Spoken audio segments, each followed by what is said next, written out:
tous, aujourd'hui nous sommes à Ma Maison Bien-être à Marseille, siège de la Ligue contre le cancer 13 avec mon invité Magali. Bonjour, vous êtes à l'origine, vous êtes la directrice et à l'origine de Ma Maison Bien-être à Marseille. Voilà, avec mon président, Monsieur Garosi. D'accord. Parce que on est une équipe, effectivement on était dans le 9e arrondissement puisque la Ligue existe depuis 1958 dans le département des Bouches-du-Rhône et on a souhaité pour des raisons pratiques, surtout pour les personnes qui puissent bénéficier de nos activités, d'être vraiment dans un lieu central.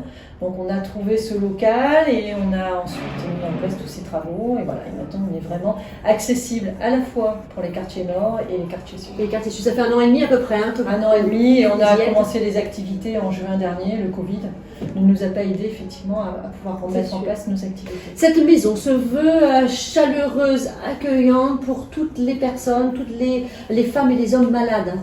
Voilà, on voulait vraiment une maison.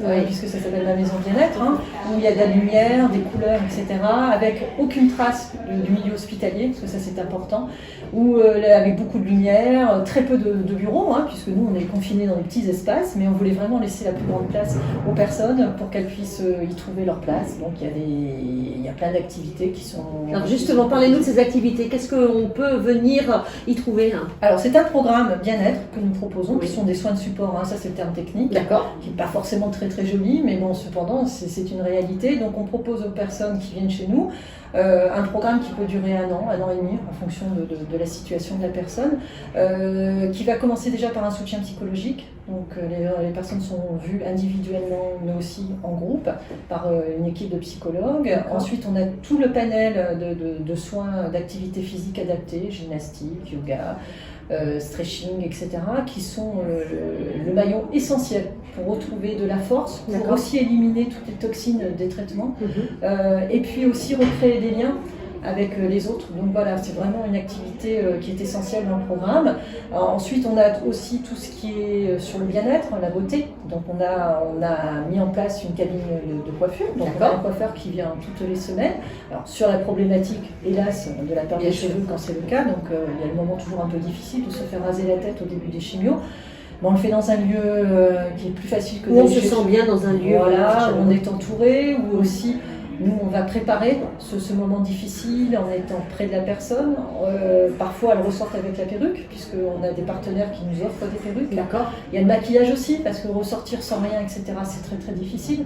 Donc voilà, et puis après on revient voir le coiffeur quelques temps après, parce que les cheveux repoussent, et que c'est pas très... On a déjà un peu plus de souvenirs. Voilà, la couleur aussi, on se dit, tiens, voilà, j'ai envie de changer de tête, puisque j'ai changé, je veux aussi changer tout ça.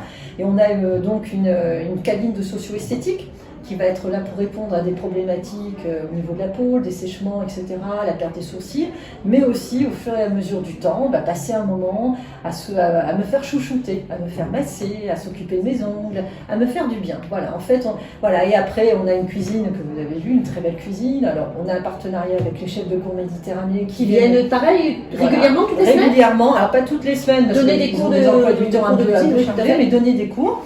Donc, on a un groupe de 10 personnes qui sont là pour apprendre, cuisiner avec eux, et puis on a une diététicienne aussi, parce que la problématique de l'alimentation est très importante. Le changement aussi, voilà, donc ça c'est essentiel. Et puis après on aura des ateliers un petit peu plus ludiques, mais qui ont pour but tout simplement de recréer des liens entre les gens. Donc on va avoir de la couture, on a eu du tricot, on a eu à apprendre à faire soi-même ses savons, on travaille beaucoup avec des associations de quartier. Parce que ça c'est essentiel, puisqu'on a la chance d'être en centre-ville et d'avoir des quantités d'associations qui font de très belles choses. Voilà, après là on va mettre en place un atelier de chant. On va faire aussi un atelier théâtre, et mon projet, ça serait de pouvoir monter une pièce. Génial. Voilà, avec donc il y a vraiment plein de choses qui se mettent en place dans cette belle maison. Plein de projets encore à venir. Et les messieurs aussi leur place. Et oui, tout à fait, ça c'est important. Ils sont minoritaires, qu'on soit bien clair, mais on aimerait qu'il y en ait plus, mais bon, ça commence à venir et ces messieurs participent sans aucun problème à tout. Alors aujourd'hui, vous avez donc organisé un débat, une conversation pour la Journée internationale des droits de la femme. C'est très important pour vous. Il y avait des malades, il y avait des gens qui ont été touchés de près ou de loin par la maladie.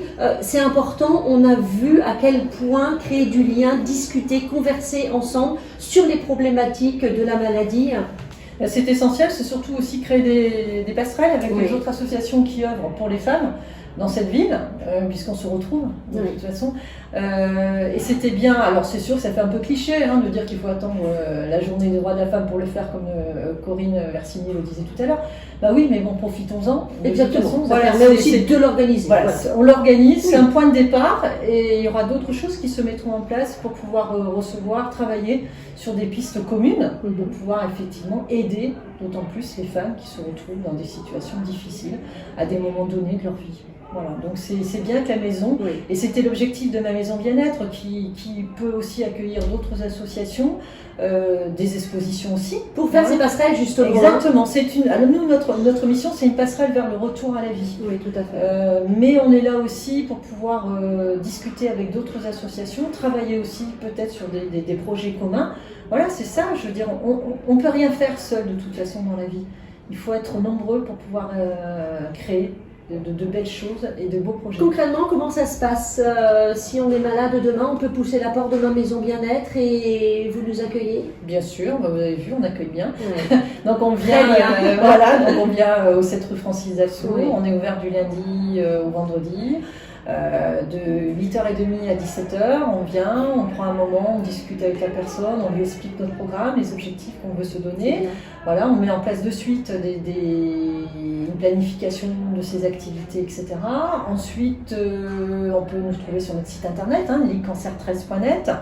Voilà, après il y a aussi une permanence téléphonique, la Ligue est présente sur les réseaux sociaux, voilà. On essaye de faire au mieux pour être au plus près des gens. Alors juste 2 mots, vous avez créé également une revue qui est très très bien faite, et il faut absolument, où on peut la trouver cette revue? Sur le site internet, déjà on peut la lire en ligne. Voilà, on peut la lire en ligne, on peut la trouver dans nos locaux. Donc c'est des témoignages, des interviews, des témoignages. Et c'est aussi des personnalités qui ont voulu apporter leur image et aussi montrer que la lutte contre le cancer, ça concerne tout le monde. Elle est résolument, du moins on l'a toujours voulu, résolument positive. Oui. Et c'est une revue qui est dans la vie et dans notre vie. C'est essentiel, je veux dire, on parle à la fois, bien sûr, de dossiers qui concernent notre combat, mais aussi des avancées au niveau de la recherche, etc. Mais on va aussi parler de restaurants, de lieux où on a envie de découvrir, etc. Voilà, on en est assez fiers. Là, on est en train de travailler sur le numéro 11. Et j'avoue qu'on est d'autant plus fiers parce qu'on est le seul mag qui existe sur toute la France, et c'est le comité 13 qui l'a créé. Je vous encourage à aller le lire parce qu'il est vraiment très très bien fait. Merci beaucoup Magali, et encore bravo pour tout ce que vous faites. Merci.